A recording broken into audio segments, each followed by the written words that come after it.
Utah and Omaha beaches.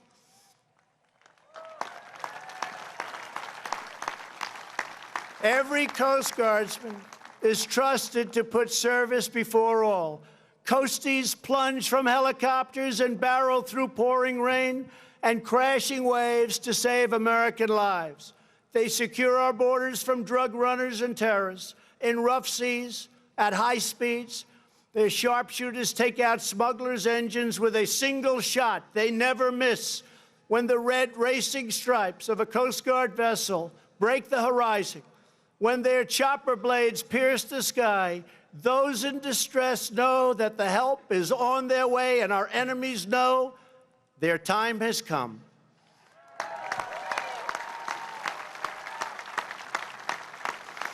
These guardians of our waters stand semper paratus. They are always ready. They are the United States Coast Guard. Representing the Coast Guard today, you will soon see an HH-60 Jayhawk helicopter based at Coast Guard Air Station Clearwater, along with an HH-65 Dolphin from Air Station Atlantic City and an HC-144 Ocean Sentry from Air Station Miami.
Thank you. Thank you to the Coast Guard. On a cold December morning in 1903, a miracle occurred over the dunes of Kitty Hawk, North Carolina, when two bicycle makers from Ohio defied gravity with a 12-horsepower engine, wings made of cotton, and just a few dollars in their pockets. Just 6 years later, America was training its first pilots to take these magnificent machines up and over the field of battle. In World War I, our flyboys rushed the skies of Europe, and aces like Eddie Rickenbacker filled hearts and headlines with tales of daring duels in the clouds.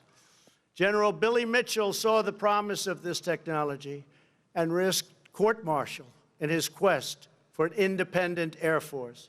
He was proven right when empires across the oceans tried to carve up the world for themselves, and America stood in the way. We wouldn't let it happen.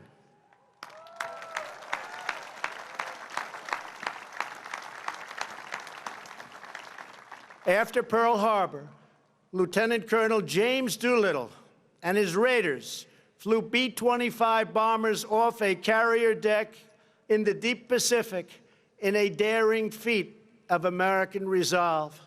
And as President Roosevelt said, the Nazis built a fortress around Europe, but they forgot to put a roof on it.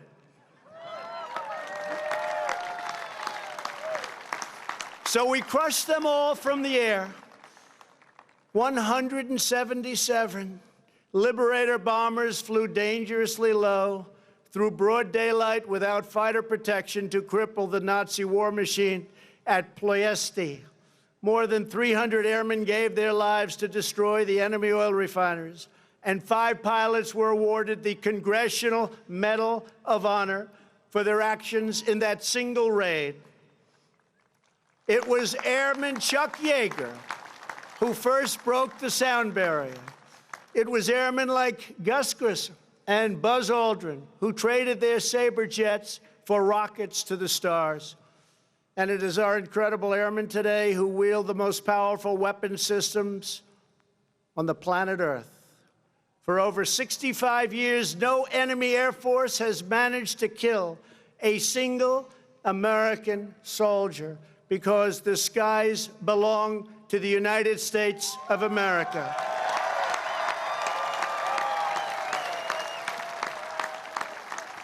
No enemy has attacked our people without being met by a roar of thunder and the awesome might of those who bid farewell to earth and soar into the wild blue yonder. They are the United States Air Force. Representing the Air Force, you will soon see beautiful, brand new F-22 Raptors from Langley Air Force Base in Virginia, and one magnificent B-2 stealth bomber from Whiteman Air Force Base in Missouri.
What a great country.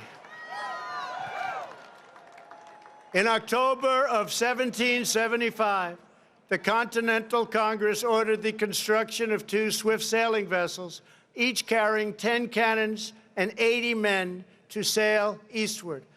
Our young fleet tested their sea legs against the most powerful navy the world has ever seen.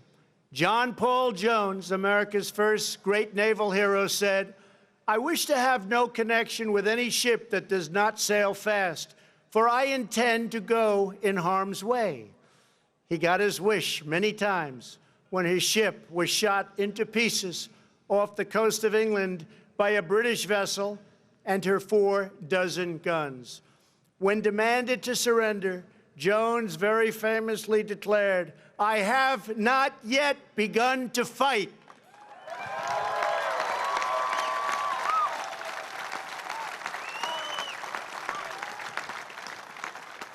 When our Navy begins fighting, they finish the job. The War of 1812, Captain James Lawrence fell with his brothers on the USS Chesapeake. His dying command gained immortality. Don't give up the ship. In the Battle of Mobile Bay, Admiral David Farragut lashed himself to the rigging of his flagship to see beyond the cannon smoke, crying, "Damn the torpedoes, full speed ahead." In World War II, it was aviators launched from the carrier enterprise, Hornet, Yorktown, who filled the skies of Midway and turned the tide of the Pacific War. Nobody could beat us. Nobody could come close. On D-Day, CB engineers came ashore to destroy blockades and barriers, making way for the invasion. Many lost their lives, but they took the German defenses with them, and our men crushed upon the beaches like a mighty storm. From the naval demolition units of World War II arose a force that became famous in the Mekong Delta. They don't want to see our force again. The very best of the very best, the Navy SEALs.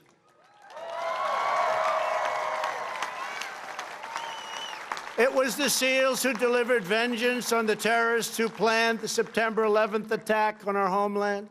It was the SEALs who stand ready to bring righteous retribution in mountain, jungle, desert to those who do us harm. America's sailors are not born. They are forged by the sea. Their traditions are rich with the salt and blood of 3 centuries. When Old Glory crests the waves of foreign shores, every friend and every foe knows that justice sails those waters. It sails with the United States Navy.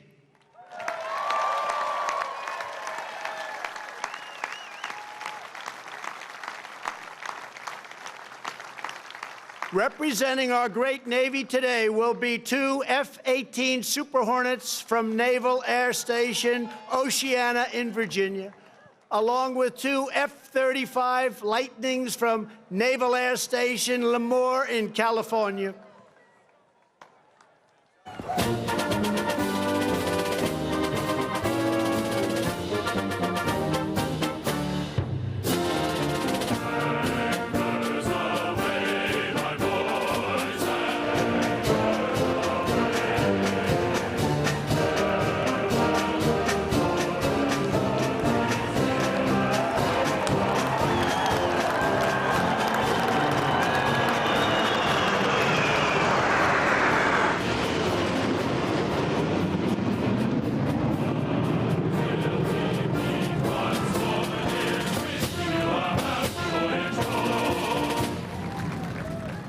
So great. In November of 1775, the Continental Congress created 2 battalions of a new kind of warrior, one who kept and would protect our ships and sailors and be at home, both ashore and in the mast, with musket in hand. Their versatility was proven in the War of Independence when 234 Continental Marines conducted their first amphibious raid, capturing the British supply of gunpowder and cannons at Fort Nassau. Ever since, Marines have fought in every American war. Their legend has grown and grown and grown with each passing year. It was the Marines who won America's first overseas battle, vanquishing Barbary pirates on the shores of Tripoli. Their high, stiff collar, which shielded them from the pirate's sword, earned them the immortal name Leatherneck.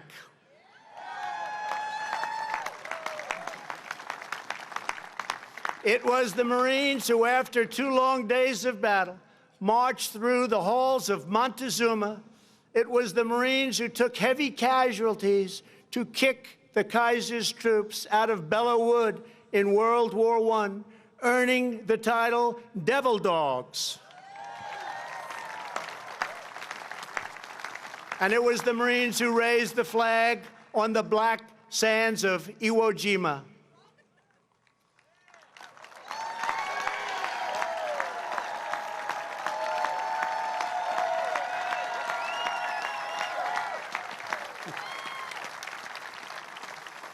From the Chosin Reservoir to Quezon, from Helmand to Baghdad, Marines have struck fear into the hearts of our enemies and put solace into the hearts of our friends.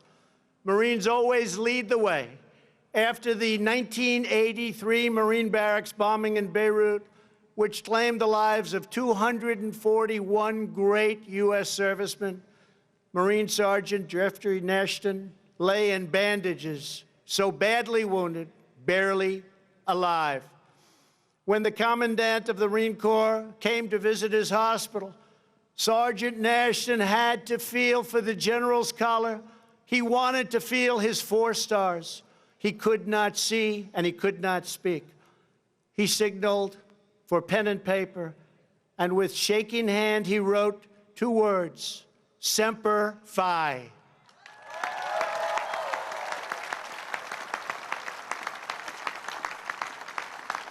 That motto, Semper Fidelis, always faithful, burns in the soul of every Marine, a sacred promise the Corps has kept since the birth of our country. They are the elite masters of air and land and sea on battlefields all across the globe. They are the United States Marines.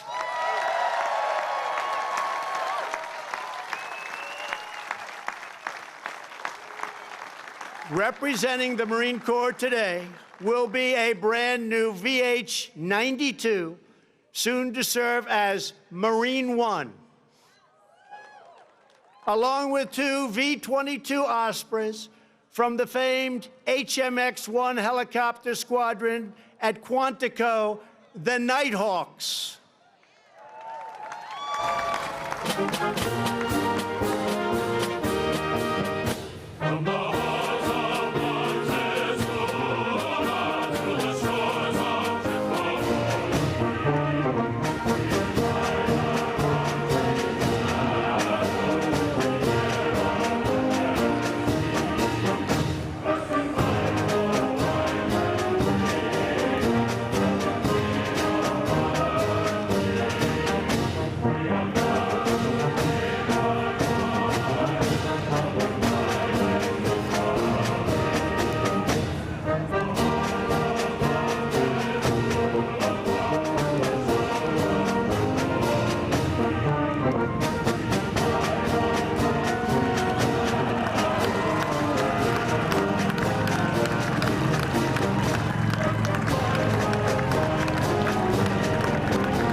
In June of 1775, the Continental Congress created a unified army out of the revolutionary forces encamped around Boston and New York, and named after the great George Washington, Commander-in-Chief.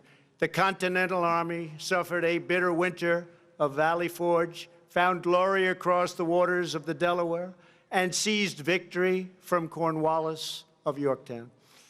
Our Army manned the airport. It ran the ramparts. It took over the airports. It did everything it had to do. And at Fort McHenry, under the rocket's red glare, it had nothing but victory. And when dawn came, their star-spangled banner waved defiant. At Shiloh, Antietam, and Gettysburg, our soldiers gave the last full measure of devotion for the true unity of our nation and the freedom of all Americans. In the trenches of World War I, an Army sergeant named Alvin York faced an inferno of enemy fire and refused to retreat. He said, "I won't leave, I won't stop." He shot his rifle 18 times, killing 18 of the enemy. When they fixed bayonets and charged, he killed 7 more. The entire German machine gun battalion surrendered because of one man, Alvin York. A generation later, the Army returned to Europe and embarked upon a great crusade. With knives and rifles in hand, the Rangers scaled the cliffs of Normandy. The 101st Airborne leapt into the danger from above. illuminated only by enemy flares, explosions, and burning aircraft. They threw back the Nazi Empire with lightning of their own from the turrets of Sherman tanks and the barrels of the M1 rifle. In the darkness of the Battle of the Bulge, with Nazis on every side, one soldier is reported to have said, "They've got us surrounded again, the poor bastards."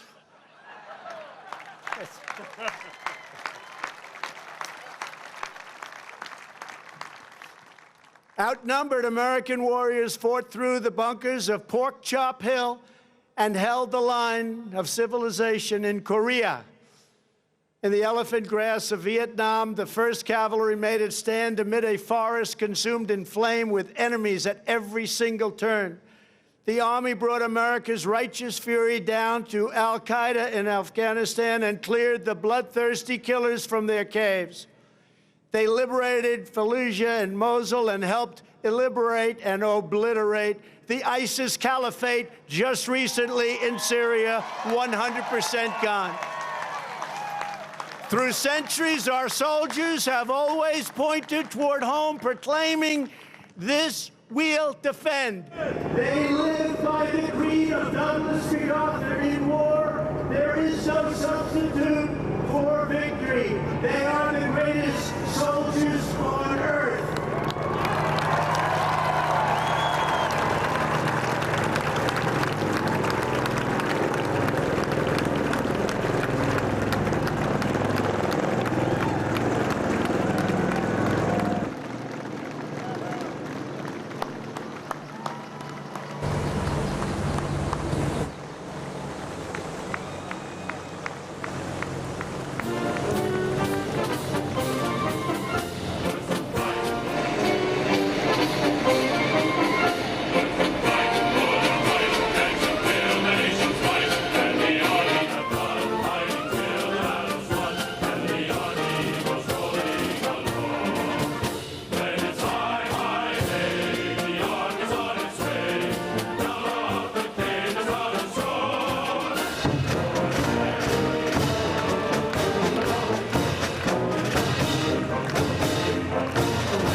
Nearly 250 years ago, a volunteer army of farmers and shopkeepers, blacksmiths, merchants, and militiamen risked life and limb to secure American liberty and self-government. This evening, we have witnessed the noble might of the warriors who continue that legacy. They guard our birthright with vigilance and fierce devotion to the flag and to our great country. Now we must go forward as a nation with that same unity of purpose. As long as we stay true to our cause, as long as we remember our great history, as long as we never, ever stop fighting for a better future, then there will be nothing that America cannot do.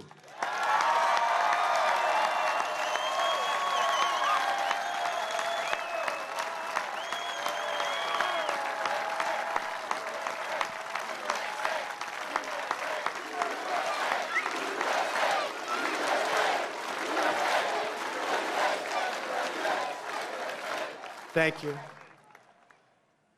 We will always be the people who defeated a tyrant, crossed a continent, harnessed science, took to the skies, and soared into the heavens, because we will never forget that we are Americans and the future belongs to us. The future belongs to the brave, the strong, the proud, and the free. We are one people chasing one dream and one magnificent destiny. We all share the same heroes, the same home, the same heart, and we are all made by the same Almighty God.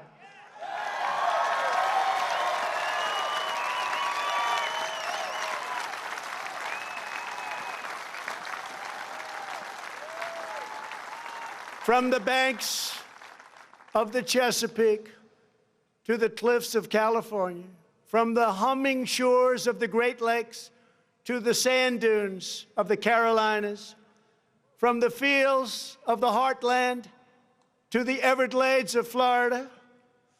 The spirit of American independence will never fade, never fail, but will reign forever and ever and ever.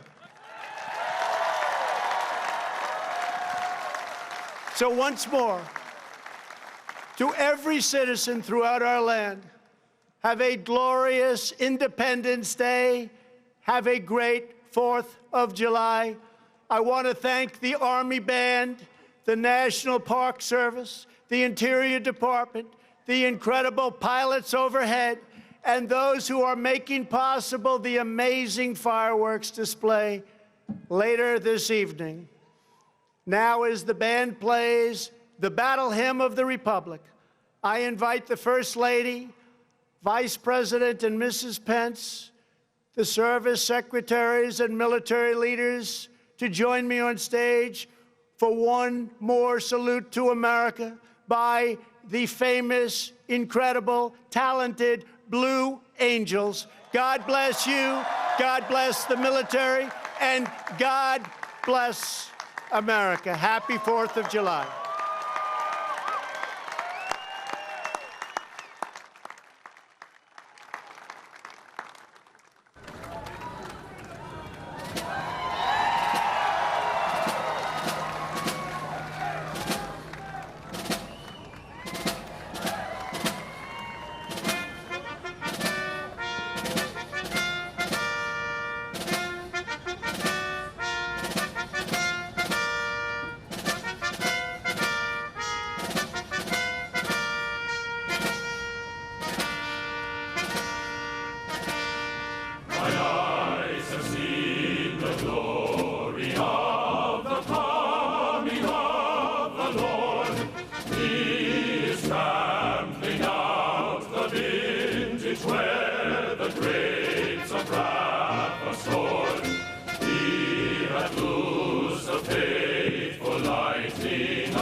and free, while God is marching on. Glory, glory, hallelujah. Glory, glory, hallelujah. Glory, glory, hallelujah. His truth is marching on. Glory, glory, hallelujah. Glory, glory, hallelujah. Glory, glory, hallelujah. His truth is marching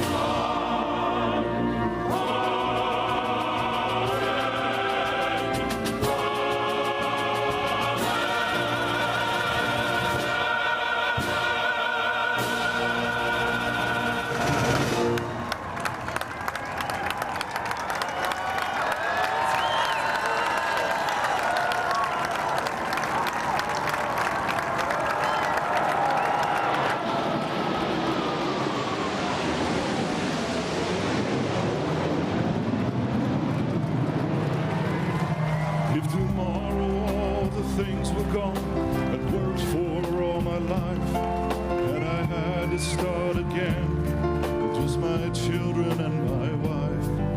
I thank my lucky stars to be living here today, 'cause the flag still stands for freedom, and they can't take that away. And I'm proud to be an American, where at least I know I'm free. And I won't forget the ones who died, who gave that right to me. And I gladly stand up next to you and defend.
This concludes the formal program.